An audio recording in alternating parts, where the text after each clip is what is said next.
2023వ సంవత్సరం అయిపోవచ్చింది.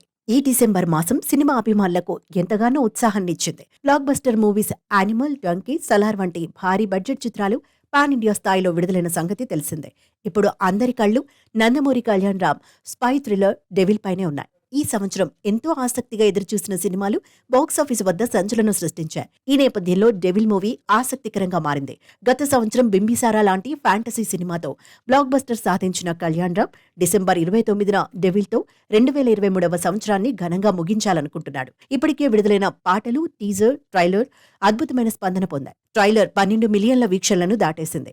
దర్శక నిర్మాత అభిషేక్ నామా డెవిల్తో కళ్యాణ్ రామ్ను ఇంతకు ముందు ఎన్నడూ చూడని కొత్త యాంగిల్లో ప్రజెంట్ చేయబోతున్నాడు. బ్రిటిష్ కాలంలో గూఢచారిగా ఉండటం అంటే ఏమిటో ఎవరికీ తెలియదు.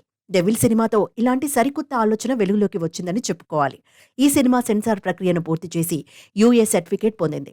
డెవిల్ 2 గంటల 26 నిమిషాల నిడివితో ఉంది. ప్రతి ఫ్రేమ్ బ్రిటిష్ యుగపు నేపథ్యాన్ని ఎంతో అద్భుతంగా రూపొందించబడింది.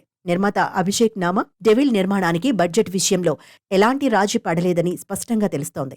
సౌందర్ రాజన్ సినిమాటోగ్రఫీ, గాంధీ నడికుడికర్ ఆర్ట్ అద్భుతంగా ఉన్నాయి. హర్షవర్ధన్ రమేశ్వర్ బ్యాక్గ్రౌండ్ మ్యూజిక్ దీన్ని మరో స్థాయికి తీసుకువెళుతుంది. డెవిల్ సినిమా తెలుగు, హిందీ, తమిళ, కన్నడ భాషల్లో విడుదలవుతోంది. అభిషేక్ నామా అభిషేక్ పిక్చర్స్ బ్యానర్లో ఈ సినిమాను నిర్మించగా శ్రీకాంత్ విసా మాటలు, స్క్రీన్ ప్లే, కథను రాశారు. తమ్మిరాజు దీనికి ఎడిటర్.